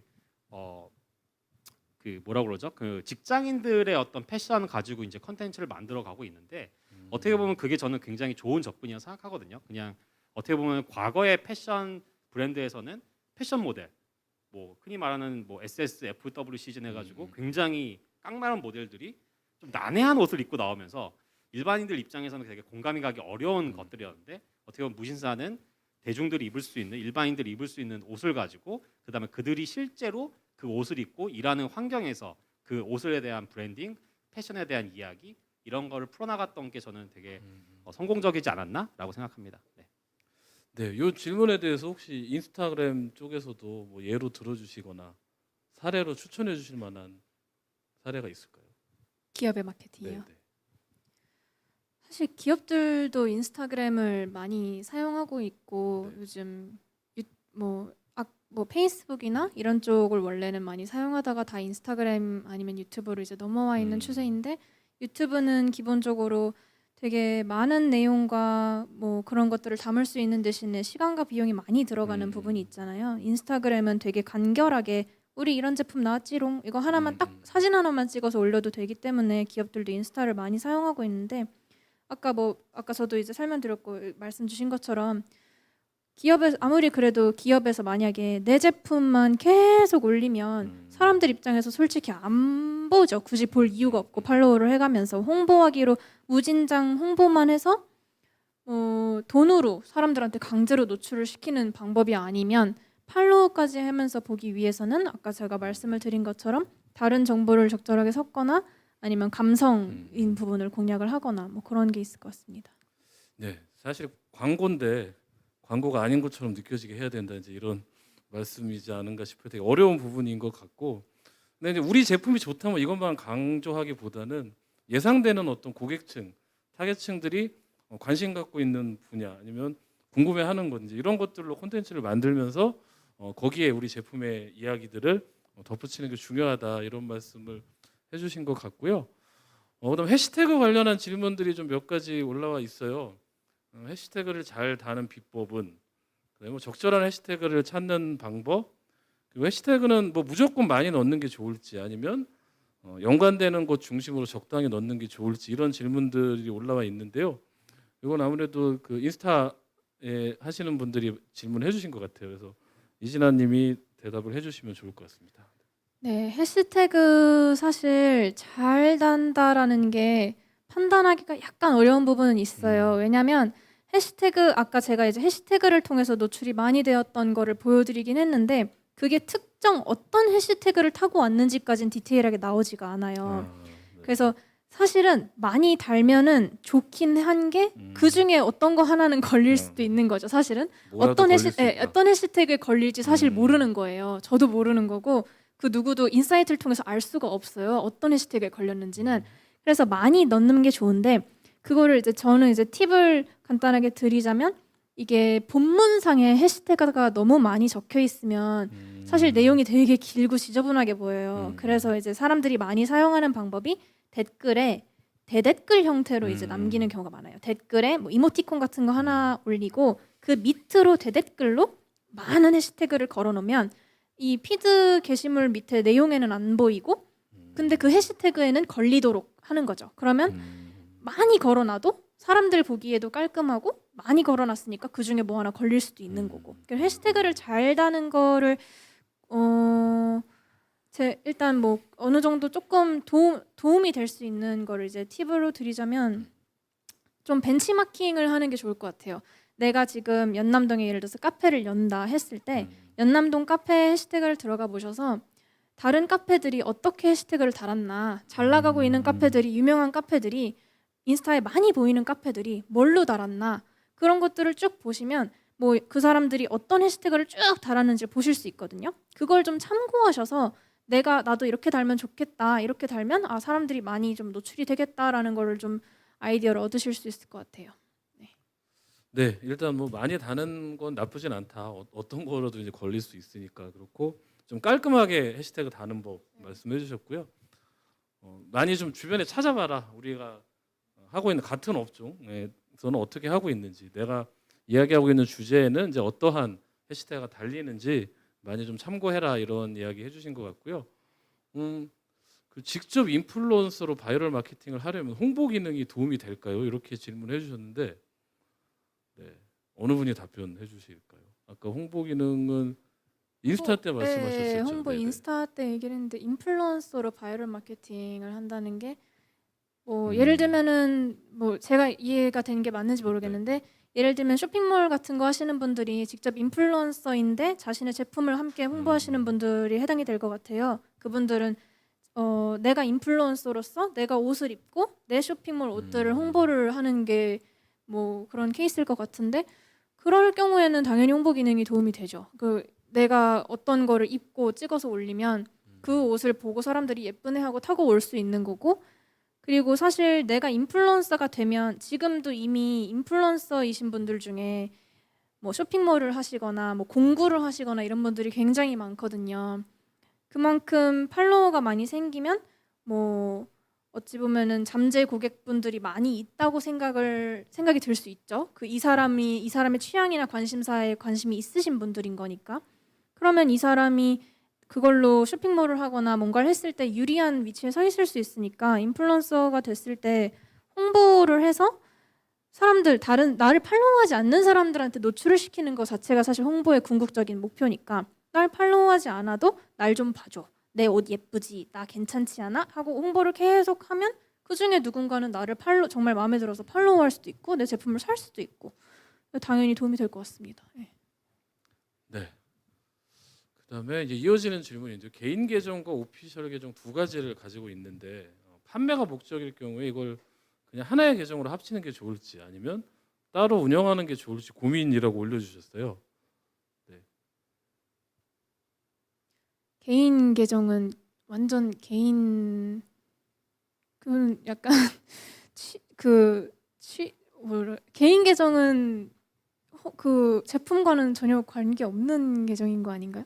그런 개인 것 같아요. 계정은 네. 일상을 공유하는 공간인 것 같고, 오피셜 계정은 뭐 음. 본인이 하시는 사업체에 대한 홍보 계정인 것 같은데, 그거를 합치고 제가 약간 지금 이해가 네. 살짝 합치고 말고가 너무 제가 그렇죠. 드릴 예, 말씀 아닌 것 같아요. 질문 내용으로만 보면 다른 목적의 계정인데 네. 두 가지를 네. 합친다는 게 이제 어떤 의미인지 잘. 네, 약간 네. 혼용해서 쓰는 게 아닌가 싶으신데요. 음, 그러니까 사실상 크게 본질적으로 다르지 않고 개인 피드에서도 뭔가 홍보를 하시고 홍보를 하시고 이제 오피셜 계정은 조금 더 좀 드러내고 하시는 게 아닐까 싶습니다. 그 동네에서 뭐. 봐도 카페 사장님이 이제 카페 사장님 계정이 따로 있고 카페 계정이 따로 있고 또 이제 이런 분들도 계시거든요. 아마 그런 거를 질문하시는 게 아닌가 싶은데. 사실 되게 쇼핑몰이나 이런 데도 보면 쇼핑몰 모델분들이 직접 운영하시는 계정이 있고 뭐 아니면 쇼핑몰 사장님이 하시는 계정도 있고 오피셜로 하는 계정도 있는 것들을 많이 봤는데, 사실 시간과 공이 좀 많이 들어가는 부분이겠죠. 두 개를 따로따로 하면. 그리고 어찌 보면은 좀 중복이 될 수도 있을 것 같긴 한데, 약간 방향성을 좀 확실하게 달리 좀 잡으시면 좋을 것 같아요. 예를 들면 내 개인 계정에서는 좀 더 나의 팬덤을 좀 더 만들겠다. 나의 다른 일상도 보여주고 내 옷, 예를 들면 쇼핑몰을 한다면 내 옷만 계속 보여주는 건 오피셜 계정에서 하고, 옷 사진 중심으로 하는 거 오피셜 계정에서 하고, 개인 계정에서는 내가 뭐 여행을 간다던가 그 옷 입고 막 예쁜 데 갔다던가 좀 더 일상적인 거, 쇼핑몰에 공식적으로 올릴 사진은 아닌데 좀 더 일상적인 거, 뭐 아니면 내가 뭐 다른 거 맛있는 거 먹으러 간 거 뭐 이런 걸로 해서 고정적인 팬덤을 좀 만들면, 마찬가지로 이 쇼핑몰 공식 계정을 팔로우할 생각이 없던 사람들도 이 언니한테 관심이 생기면 뭐 좀 더 꾸준히 언니 옷 어디 거예요? 했을 때 제가 사실 이런 쇼핑몰 있는데 여기 거예요. 이렇게 할 수도 있을 것 같아서 시간과 공이 들어가는 부분을 감수하신다면 두 개를 따로따로 하시는 것도 괜찮을 것 같습니다. 네, 뭐 시간과 역량이 허락하신다면 두 개를 해도 좋을 것 같다. 네. 그리고 시너지를 낼 수 있는데, 그럴 경우에 두 계정의 목적과 의도를 좀 분명하게 하는 게 좋겠다, 이런 말씀이신 것 같아요. 네, 좀 이제 어려운 말들이 많이 들어간 질문이신데요. 유튜브의 경우는 자체 채널을 운영하여 인사이트를 갖는 것이 아닌 이상 별도의 인사이트를 구하기가 굉장히 어려운데요. 이걸 케이스 스터디 등으로 활용할 만한 자료 같은 걸 구할 수는 없을까요? 요 답변을 해주시는데요. 질문 자체가 좀 어려운 분들도 계실 것 같아요. 그래서 간단하게 질문을 설명해 주시고 답을 해주시는 게 듣는 분들이 좀 이해하기가 좋을 것 같습니다. 네. 일단 인사이트에 대한 그러니까 정의부터 좀 잡아야 될 것 같긴 한데, 앞단에서 오늘 인사이트 자체가 좀 데이터라고 좀 약간 느껴지거든요. 그래서 아마도 채널을 운영하면 어떤 식으로 트래픽이 들어오는지, 어떤 식으로 뭐 검색하고 들어오는지 그런 인사이트를 말씀하시는 것 같은데, 사실은 이제 중요하죠. 저도 이제 빅데이터 분석을 하다 보니 당연히 이제 데이터를 기반한 의사결정이라든지 트렌드라든지 그런 걸 보는 거가 굉장히 중요하긴 한데요. 기본적으로 저는 이제 데이터를 어떤 식으로 바라보냐면, 데이터는 조금 성적표 같은 거예요. 그러니까 미래를 보여주는 게 아니라 과거의 나의 어떤 액션에 대한 결과물을 보여주는 거다 보니까, 기본적으로 그 데이터가 있다고 해서 미래의 성공을 사실 보장하기는 좀 어려운 부분이 있습니다. 그래서 사실 그런 인사이트를 얻기 위해서 뭐 큰 채널에 뭐 관리자로 붙어서 데이터를 보고 하는 것도 사실 도움이 안 된다고 할 수는 없지만, 기본적으로 컨텐츠가 재미있는 부분이, 그러니까 쉬우면서도 어려울 수밖에 없는 이유가 굉장히 주관적인 영역이거든요. 사실은 컨텐츠라는 게. 그러다 보니까 저는 만약에 케이스 스터디를 하신다고 그러면 뭔가 이런 데이터 쪽에 대한 인사이트보다는 내가 지향하는 어떤 채널의 아이덴티티, 그거와 가장 유사한 채널들, 흔히 말하는 이제 벤치마킹이라고 하죠. 그 채널들을 좀 가보세요. 그래서 제가 추천해드리는 방법은, 내가 타겟하고 있는 내 채널의 약간 느낌이 이 채널하고 거의 흡사한데 내가 이 채널이랑 비슷하게 가고 싶은데 라고 하시면, 최근 컨텐츠를 보는 게 아니고요, 그 동영상, 그러니까 유튜브에서 PC에서 동영상 탭 들어가가지고 거기서 이제 오래된 것부터 먼저 볼 수가 있거든요. 그래서 과거부터 지금까지 어떤 변천사를 가지고 왔는지를 보는 게 제일 중요하고, 사실은 채널마다 변곡점이 있어요. 그러니까 첫 컨텐츠부터 대박이 나는 그런 채널은 있지만 굉장히 소수입니다. 거의 1%가 되지 않고, 대부분의 채널은 여러분들이 알고 계시는 막 100만, 200만 구독자들도 가보면 초창기 컨텐츠는 생각보다 이랬던 때가 있었나? 라고 생각 들 만큼 되게 로우한 수준일 수 있어요. 근데 그런 컨텐츠를 올리다가 어느 순간 조회수가 팍 하고 튈 때가 있거든요. 그게 저는 이제 채널의 변곡점이라고 이제 보는데, 그 변곡점이 뭔지를 사실을 스터디를 하시는 게 가장 좋습니다. 왜냐하면 저는 어떻게 보냐면, 일반화하기는 어렵지만 창작자가 창작자 위주의 창작을 하다가 소비자 위주의 창작을 하는 타이밍이 그 변곡점이라고 보거든요. 그럼 사실 그 앞뒤의 영상을 비교해 보면, 똑같은 느낌의 똑같은 사람인데 컨텐츠의 방향이나 기획을 이렇게 바꾸니까 조회수가 이렇게 나오는구나. 사실 그런 것들을 학습하는 게 제일 중요하지, 뭐 유튜브에 막 흘러가는 트렌드, 키워드 이런 것들이 중요하긴 한데 그렇게까지 막 보장을 하지 않고, 제가 또 좀 얘기가 길어지고 있는데, 최근에 뭐깡 같은 이제 트렌드가 좀 있었잖아요. 그래서 제가 뭐 데이터 분석을 하다 보니까 깡 컨텐츠가 잘 됐나 한번 확인해봤어요. 그래서 그 당시가 이제 한 달 정도 전이었는데, 유튜브에 깡 관련된 컨텐츠가 약 1000개가 올라왔었고, 근데 조회수가 5000이 안 되는 컨텐츠가 놀랍게도 3분의 1이 넘습니다. 그러니까 이게 깡이 트렌드라고 해서 내 채널에 깡을 붙인다고 해서 잘 되지가 않아요. 기본적으로 그게 잘 되려면 나의 채널의 시청자가 그 깡을 굉장히 좋아하는 팬덤을 가지고 있거나, 거기에 열광이 해고 있을 때 그 깡이 붙었을 때 효과가 나는 건데, 만약에 나는 그냥 10대를 대상으로 콘텐츠를 만든다든지 뭐 40대, 50대를 위주로 만드는데 갑자기 거기에 깡이 나오면 시청자들은 으잉? 이게 뭐지? 라고 오히려 반대급부가 생깁니다. 그래서 그런 것들 좀 보시면 도움이 많이 되실 것 같습니다.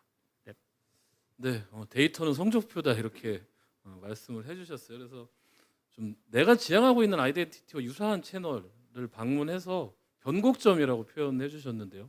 그 채널의 궤적을 좀 공부해보는 게 오히려 더 중요할 것 같다, 이제 이렇게 이야기를 해주셨고요. 이건 좀 상대적으로 간단한 질문인데요. 2주 이상 유지를 하는 건 게시물을 삭제하지 않는 걸 말하는 건가요? 아니면 2주 동안 지속적으로 피드를 올리는 걸 말하는 건가요?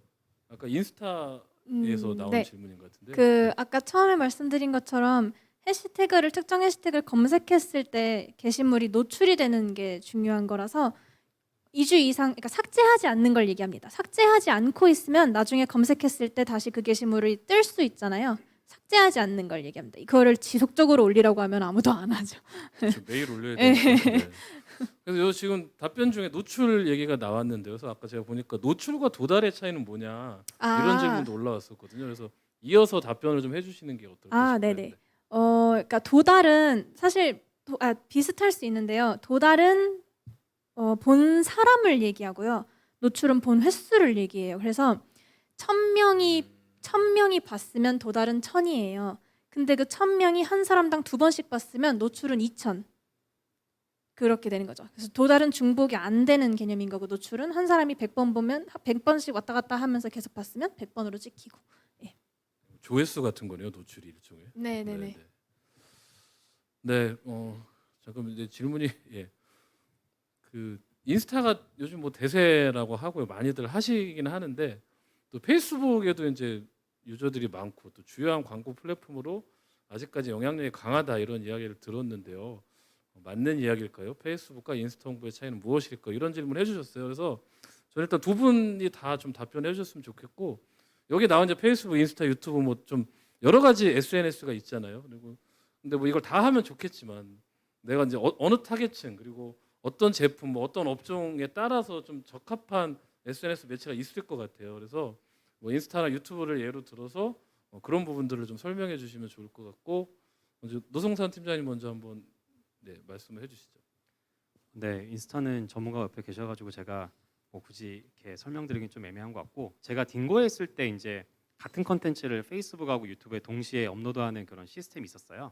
그래서 이제 두 개의 그러니까 같은 컨텐츠가 플랫폼에 이제 동시에 발행이 됐는데 생각보다 많은 컨텐츠가요. 유튜브에서 잘 된 거는 페이스북에서 잘 안 되고 페이스북에서 잘 된 거는 유튜브에서 잘 안 되는 케이스가 생각보다 많더라고요. 그래서 처음에는 저도 그게 잘 이해가 안 됐어요. 왜냐하면 어차피 페이스북에 있는 시청자나 유튜브에 있는 시청자가 같은데 왜 이런 차이가 있지? 그래서 그런 이제 그렇게 좀 유난히 성과가 차이 나는 영상들만 가지고 모아봤더니 제가 조금 발견하는 건 뭐냐면 페이스북은 기본적으로 지인, 네트워크 기반이잖아요. 그러니까 거기서 잘 되는 콘텐츠들이 조금 정해져 있어요. 그러니까 내가 흔히 말하는 이제 좋아요든 뭐 댓글이든 공유를 누를 때 의식을 하게 됩니다. 내 지인들을. 그래서 이왕이면 뭐 꿀팁, 그러니까 내가 좋아요를 누른 것만으로도 내 주위 사람들한테 뭔가 내가 선물을 준 것 같잖아요. 혹은 내가 이거를 좋아요나 뭐 댓글을 눌렀을 때 내 자신이 조금 더 빛나 보이는, 그러니까 퍼스널 브랜딩에 조금 더 도움이 되는 컨텐츠들이 확실히 잘 돼요. 페이스북은. 그리고 유튜브는 사실상 뭐 여러분들 가족도 있고 뭐 배우자도 있고 하겠지만 사실은 의외로 옆에 사람이 내 친한 친구가 무슨 컨텐츠 보는지 잘 모릅니다.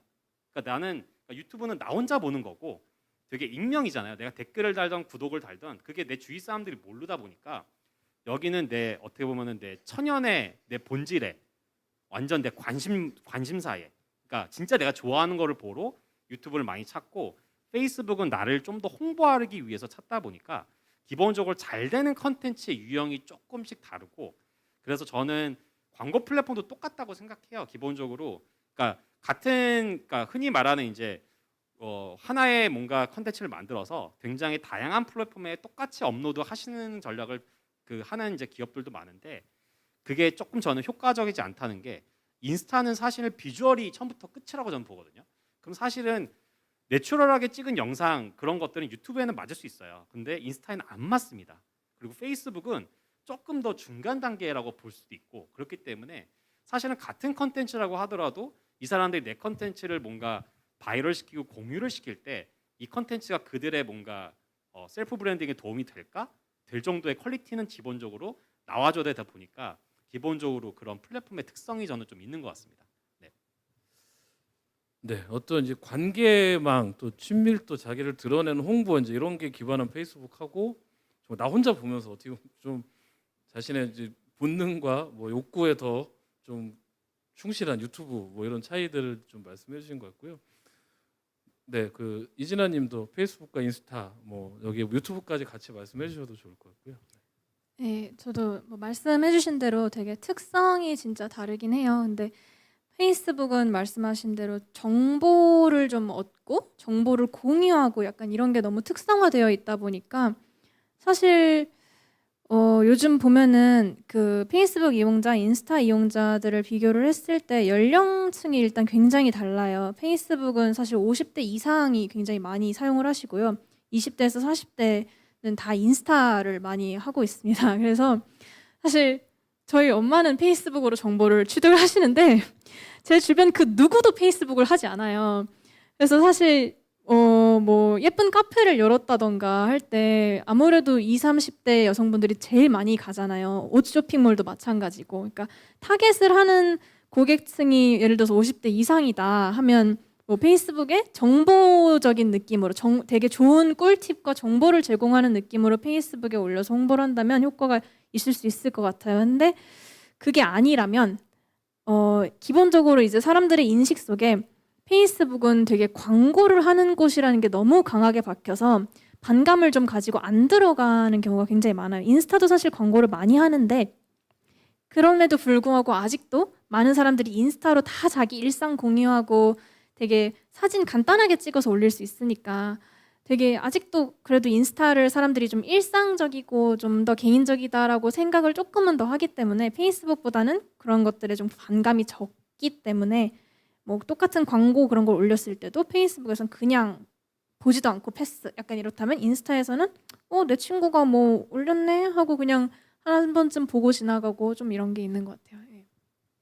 네, 일단 중요한 그 사용 연령대를 말씀해 주셨어요. 아까 50대 페이스북 얘기할 때 여기 나와 계시는 관계자 여러분들이 많은 웃음을 지으셨는데, 네, 저도 40대인데 페이스북도 쓰긴 하거든요. 여전히 그게 이제 익숙하고 어떤 이제 문법의 차이들도 있는 것 같아요. 페이스북은 그래도 글을 많이 남기기도 하고 쓰는 입장에서도 글로 많이 푸는데 인스타나 유튜브 같은 경우는 이제 그렇지 않은 거. 인스타는 말씀하신 대로 정말 사진 한 장에 본문은 없이 해시태그만 빼곡한 경우도 많이 봤고, 또 유튜브도 이제 영상이다 보니까 아예 문법 자체가 이제 완전히 다른 것 같아요. 그래서 그 익숙했던 그 당시 그 각각의 세대별로 익숙했던 매체와 그가 통하는 매체들하고 좀 가까운 거 아닌가 싶고요.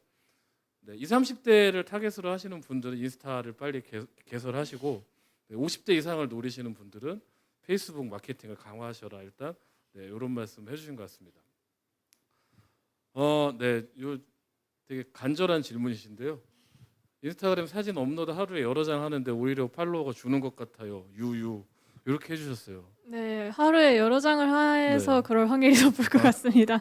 왜냐하면 사실 진짜 진짜 찐친이면 많이 올려도 뭐 그렇다고 팔로우를 끊기까지 할 수는 없지만 모르는 사람이 사실 그냥 피드 괜찮네 하고 팔로우를 했는데 피드 들어갔더니 나는 내 친구들 소식도 좀 보고 싶고 다양한 걸 보고 싶은데 이 사람 것만 주고 장창 올라오면 뭐야 이렇게 되는 게 있죠. 그래서 뭐 그냥 숨기기도 하고 극단적으로 이렇게 팔로우를 끊기도 하고 해서 사실 하루에 적정 개수가 정해져 있는 건 마찬가지로 아니지만 그거를 막 하루에 막 5개, 6개씩 올리면 저도 이제 가끔 보다가 보면은 어떤 사람이 너무 많이 올리는 경우가 있어요. 그러면은 보기 싫어지게 되더라고요. 반감이 들고 그게 정말 다 다른 정말 꼭 유용한 정보이고 뭐 이런 게 아닌 이상. 네.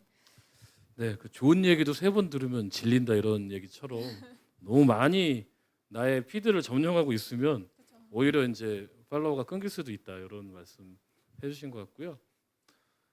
네, 주변에 이제 요즘에 이제 영상 특히 유튜브에 관심이 많으셔서 제일 먼저 궁금해하시는 게 촬영, 편집 이제 이런 부분이거든요. 그래서 요 같은 그런 질문이신데 유튜브를 하고 싶은데 동영상 편집을 따로 학원에서 배우는 게 좋을까요? 이렇게 질문해 주셨어요. 네. 이거는 뭐 철학의 문제인 것 같긴 한데요. 일단은 저도 학원을 다니지 않았었고 저희가 이제 소속 크리에이터들 대부분을 봐도 성공한 크리에이터 분들이 학원 다닌 분들은 한 분도 못 본 것 같아요. 그러니까 결국은 뭐냐면 아까도 말씀드렸다시피 영상은 그냥 자재 같은 거라서 사실은 저는 요즘에 초보나 입문자 크리에이터들 만나면 뭐라고 말씀을 드리냐면 핸드폰만 가지고 영상 촬영하고 그다음에 그거 가지고 키네마스터 같은 걸로 편집해서 구독자 5만이 안 되면 그거는 4K 카메라를 들고 오고 전문 편집자가 분다고 하더라도 그게 잘 되지 않습니다. 그러니까 왜냐하면 보통은 이제 영상을 원본을 촬영한 다음에 뭔가 조회수가 안 나오면 되게 이런 생각을 많이 하세요. 이게 편집이 좀 약한가? 라고 생각하셔가지고 이제 외주 편집자를 구하기도 하고 학원을 끊는 경우도 많은데 여러분들이 아마 유튜브를 똑같이 시청자잖아요. 저도 유튜브 많이 보니까 유튜브를 보시면서 예를 들면 뭐 흔히 이제 밈, 짤방 이런 것들이 막 들어가면서 재미가 없는 컨텐츠인데 억지로 막 사실 답이 나옵니다. 그러니까 컨텐츠라는 거는 기본적으로 스토리텔링이 있는 상태면은 편집이 아무것도 안 돼 있어도 사실 저도 2015년도에 첫 번째 올렸던 컨텐츠가 무려 이제 게임 인간 같은 컨텐츠였는데 편집 없이 28분짜리였습니다. 근데 그게 제 채널에서 조회수가 아직도 가장 제일 높아요.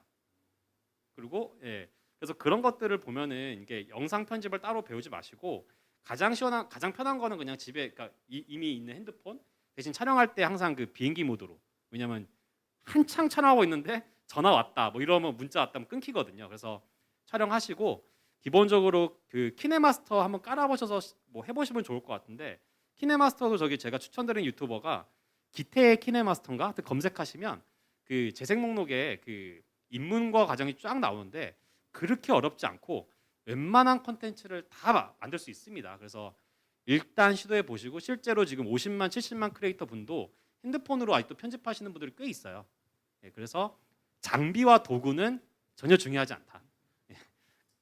네, 그 설계도가 잘못됐는데 자재 탓하지 마라. 이런 맞습니다, 말씀 맞습니다. 해주신 것 같아요. 저도 키네마스터 요즘 쓰는데요.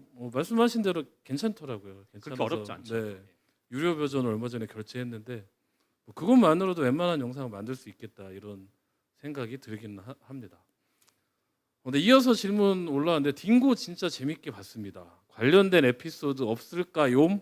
이렇게 귀엽게 물어봐 주셨어요. 네. 예, 에피소드는 많은데 지금 제가 퇴사한 상태라서 아, 네. 어떤 거를 꺼내놔야 이게 컨피덴셜하지 않을지 음. 이제 좀 고민 중인데 제가 이제 아직도 기억에 남는 것이 제가 그 이슬 라이브라고 이제 그 뭐죠? 이슬 라이브요? 네, 그러니까 실제로 그 아티스트와 이제 그러니까 술을 먹으면서 노래 부르고 하는 게 있었어요. 그게 사실은 굉장히 반응이 좋았던 이제 대표 그 시리즈 중에 하나인데 한 번은 제가 촬영장에 따라 나가서 이렇게 보고 있는데 진짜 1시간 내내 술만 먹더라고요. 그러니까 저는 그게 솔직히 딩고에 들어오기 전까지는 어느 정도 연출이 있지 않을까? 뭐 술 취한 척 하는 거겠지라고 했는데 실제로 거의 그러니까 너무 과하게 취하지 않게 기분 좋게 취할 때까지 실제 술을 먹는 시간이 따로 있고 그 다음에 중간부터 되게 자연스럽게 그러니까 카메라가 슥 하고 들어요.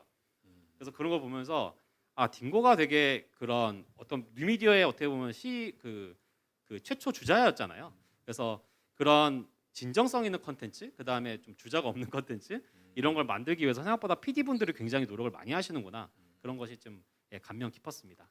네, 진정성 있는 콘텐츠를 위해 정말 술을 제공하더라 이런 말씀해 주셨고요. 지금 시간 관계상 마지막 질문이라고 지금 올려주셨는데요. 주의해야 할 점? 네. 저기 지금 올려주셨는데 제가 각색해서 그냥 질문을 두 분께 공통적으로 드릴게요. 지금 이제 유튜브에 대해서 말씀해 주셨고 이제 인스타에 대해서 말씀해 주셨는데요. 요즘 이제 많은 사람들이 하려고 해요. 근데 뭐 지역에서 그 창업, 뭐 스타트업이나 이렇게 소규모 창업하시는 분들도 마찬가지지만 지역에서 이런 거 관심 갖고 있는 소상공인 분들이라던가 아니면 그 이제 비영리 단체들의 입장에서 봤을 때 인력과 재정이 충분하지 않거든요. 보통 이제 한 명이 다 해야 된다거나 그리고 뭐 돈도 쓰기 어렵고 이런 경우가 상당히 많은데 그래서 유튜브나 인스타를 시작할 때 이거 하나만은 꼭 기억하고 정말 중요하다. 이걸 단어로 하나 일단 말씀해 주시고 그거에 대한 설명을 좀 해주시는 걸로 오늘 마지막 질문 드리면 어떨까 하는데요. 먼저 이진아님부터 말씀해 주시죠.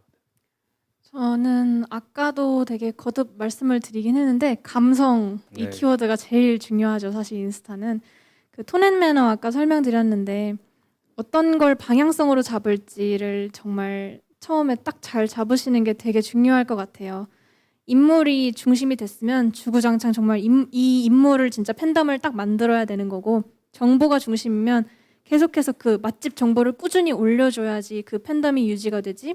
그게 어느 순간 뭐 스탑이 된다거나 아니면 갑자기 뭐 예쁜 사진을 막 올린다던가 하면은 이 팔로워들은 관심 있는 게 그게 아니었었기 때문에 떨어져 나갈 수 있는 거죠. 그리고 감성은 마찬가지로 그러니까 피드 전체의 그 톤이 어떤 걸로 되어 있느냐 그게 정말 중요한 것 같아요. 그래서 이런 것도 저런 것도 아니라면 진짜 무조건 예쁘게 찍어야겠다. 근데 그 예쁜 게 조금 주관적일 수 있는데 그런 거는 이제 벤치마킹을 해서 다른 사람들이 어떤 식으로 올렸는지, 같은 카테고리에서 업종에 계신 분들이 어떤 식으로 사진을 찍어서 예쁘게 올렸고 어떤 게 인기가 많은지를 좀 참고하셔서 그거에 맞춰서 아 이게 그 감성이 인스타가 좋아하는 예쁜 감성이구나 생각하셔가지고 그걸로 이제 잡아주시면 좋을 것 같습니다.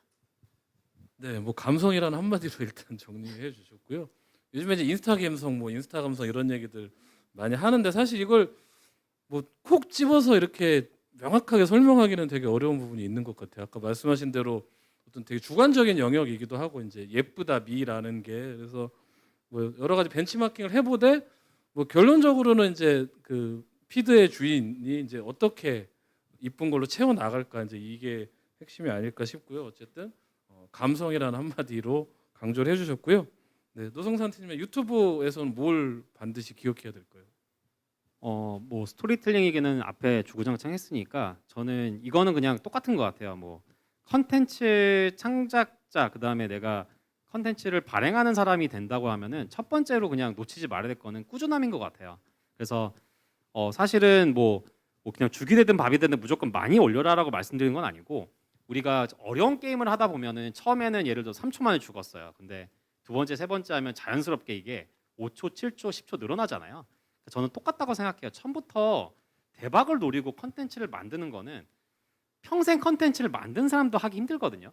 실제로 많은 이제 100만 넘는 크리에이터 분들이 서브 채널도 만들지만 생각보다 그 서브 채널이 잘 되는 케이스가 많지가 않아요. 그만큼 이게 컨텐츠가 주관적이고 어려운데 저는 처음부터 이제 기업이나 스타트업 특히나 이제 예산이 없을 경우에는 그냥 내가 일주일에 하나 정도 발행하겠다 목표를 잡으셨으면 그거를 내가 부담스럽지 않게 할 수 있는 내가 그러면 6시간 정도는 드릴 수 있어. 그러면 6시간 동안 내가 어떻게 해야 가장 효율적으로 컨텐츠를 만들 수 있을까를 고민하면서 그냥 성과를 바라기보다는 자꾸 그렇게 6시간에 맞춰서 매주 발행하다 보면은 당연히 저희가 뭐 맨날 게임하다 3초 만에 주는 게 아니라 늘어나듯이 잔근육이 붙어요.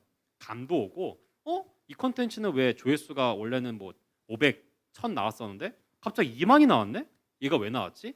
그러면서 점점 근육들이 붙어 나가면서 점점 내 채널이 성장하는 거지. 처음부터 대박 노리고 특히 하나 올리고 이제 좌절하시는 분들 많거든요. 하나 올리고 조회수가 100이 안 나오면 난 아닌가 봐. 이런 분들 많은데 그렇게 하시면 안 되고 그냥 너무 그 성과에 일희일비하지 말고 꾸준하게 컨텐츠를 올리는 게 저는 컨텐츠 창작자 그리고 이런 디지털 미디어 플랫폼에서의 어떤 기본적인 소양이라고 저는 생각합니다.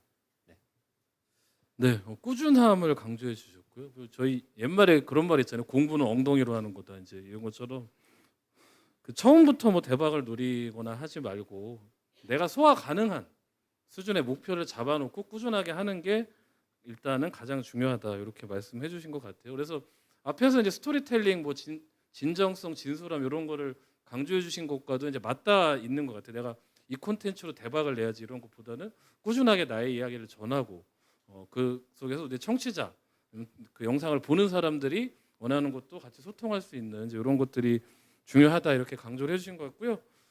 예, 오늘 9월의 첫날이고요. 토크 콘서트 시작하는 되게 뜻깊은 날인데 오늘 두 분 나오셔서 멋지게 첫 무대 열어주시고 좋은 말씀 나눠주셔서 감사합니다. 저희 청취자분들께 인사 한마디씩 해주세요. 끝내지 마시라고 지금 아직 안 끝낼라 그랬는데요. 네, 누가요? 누가 끝내지 마세요라고 하시? 네네. 그러면 되나요? 네, 저는 주최 측에서 남겨주신 건 줄 알고. 네. 죄송합니다. 이게 뭐 제가 어떻게 할 수 있는 부분이 아니어서요. 약속 드린 대로 여기서 끝내야 되고요. 두 분 이제 네. 마지막으로 인사 좀 남겨주세요. 네. 저기 절교하시는데 저희는 갈 수밖에 없다. 네, 그런 것 같아요. 저도 이제 미디어 출신이 아니거든요. 아까 말씀드렸다시피 IT 전공생이고 지금은 어떻게 보면 크리에이터들을 교육하고 이제 컨설팅하는 입장까지 왔는데 물론 이제 노력과 이런 것도 있었지만 이제는 세상이 너무 빨리 변화하고 있고 어제의 초보자가 내일은 초보자가 아닐 수 있다고 저는 생각하기 때문에 뭔가 여러분들도 나는 어떻게 저렇게 되지? 어떻게 하면 나도 10만 뭐 구독자가 되지? 너무 먼 얘기가 아닌가? 이런 생각하실 수도 있는데 그냥 도전해 보시고 꾸준하게 하시면서 그냥 막연하게 그냥 뭐라 그러죠? 개선이 없는 꾸준함 이런 게 아니라 하시면서 계속 조금씩 0.1씩 0.1씩 얹어 나가다 보면 순식간에 한 번에 확 이렇게 뜨는 구간이 와요. 그러면 아마도 여러분들도 이제 이런 곳에서 또 강연할 수 있는 또 강연자가 또 인플루언서가 될 수 있지 않을까? 네, 그렇게 생각합니다.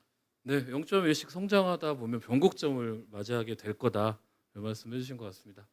이진아님도 마무리 발언 한 말씀 네, 해주시죠. 너무 좋은 말씀 해주셔서 부담이 되는데 뭐 말씀 주신 대로 저도 사실 전공 아무 상관없는 전공했고요. 뭐 경제학하고 금융학이 뭐 비슷하게 볼 수도 있는데 정말 전혀 다르거든요. 주식이 그나마 가깝고 아무 상관이 없는데 어쨌든 제가 여기 인플루언서로서 여기 이렇게 설 수 있었던 거는 저도 처음에는 진짜 아무것도 모르는 상태에서 그냥 맨땅에 헤딩으로 저도 시작했거든요. 근데 꽂혀서 했었어요. 꽂혀서 하니까 이게 그냥 재밌어가지고 사실 저는 했거든요. 그래서 이걸 너무 막 진짜 하나하나 할 때마다 너무 업무적으로 느끼시면서 막 스트레스 받고 막 이게 왜 안 될까 막 이걸 너무 미친 듯이 인사이트만 보면서 막 너무 계산해서 그렇게 하시는 것보다는 내가 진짜 좀 관심 있는 쪽으로 그걸 키워드를 잡으셔서 재밌게 즐기시면서 하시면 더 좋을 것 같습니다. 네, 정말 꽂혀서 재밌어서 시작하셨다는 말씀 해주셨고요. 성과에 연연하지 말고 좀 즐길 수 있는 관심 있는 분야를 찾아서 시작해 보시면 좋겠다 이렇게 말씀해 주셨습니다. 네, 두 분 오늘 좋은 말씀해 주셔서 다시 한번 감사드리고요. 다음 주가 벌써 기대되네요. 이런 댓글 남겨주셨는데요. 네, 토크 콘서트 앞으로 3회에 걸쳐서 더 진행될 예정입니다. 다음 시간은 9월 8일 다음 주 화요일이고요. 저녁 7시에 인공지능이 마을을 만날 때라는 주제로 꾸며질 예정입니다. 네, 오늘 주제만큼 아마 재밌고 유익한 주제가 아닐까 싶어서요. 네, 앞으로 남은 3번의 토크 콘서트도 꼭 본방사수 해주시길 부탁드리고요. 네, 오늘 첫 번째 토크 콘서트 영상으로 살아남기 이렇게 마치도록 하겠습니다. 지금까지 진행했던 저는 강북 FM 총괄 PD 김일웅이었습니다. 감사합니다.